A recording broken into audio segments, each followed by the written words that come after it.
அம்மையார் ஜெயலலிதா உயிரோடு இருக்கிற வரைக்கும் போயஸ் தோட்டத்து பக்கம் 10 வருஷம் போகாத டிடிவி.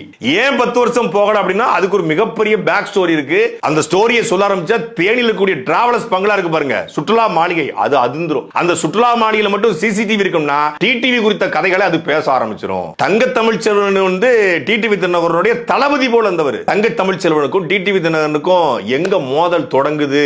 தங்க தமிழ்ச்செல்வன் விவகாரத்தில் டிடிவி தினகரன் நடந்து கொண்டது அம்மையார் ஜெயலலிதா அவர்களுடைய காதுக்கு போய் அதுக்காக ஒரு தனிப்படை அதிகாரி, ஒரு உளவுத்துறை அதிகாரி நியமிச்சு டிடிவி தினகரன் இப்படி பண்ணிருக்காரான்னு விசாரிக்கன்னு சொல்லி இனிமேல் என் மூஞ்சிலேயே நீ முழிக்க கூடாது அப்படின்னு கட்டளை இட்டவங்க அம்மையார் ஜெயலலிதா. ஜெயலலிதா அவர்கள் இருக்கிற வரைக்கும் 10 வருஷம் போயஸோட பக்கமே படுக்கல. அம்மையார் ஜெயலலிதா அப்பல்லோ மருத்துவமனை இருந்தாங்கல்ல, அந்த 75 நாட்கள்ல ஒரு நாள் கூட டிடிவி தினகரன் அப்பல்லோ மருத்துவமனை வாசல் பக்கம் கூட வரல. அம்மா அவர்கள் இறந்துட்டாங்களா, அம்மையார் ஜெயலலிதா அவர்கள் இறந்துட்டாங்களான்னு கேட்ட அதிக முறை கேட்ட நபர்ல ஒருத்தர் டிடிவி தினகரன். செத்துட்டாங்கிறத லைவ்ல பார்த்ததுக்கு அப்புறம் அப்பாடா அப்படின்னு சொல்லி வெளியே கிளம்பி வந்தவர் இவர் தான்.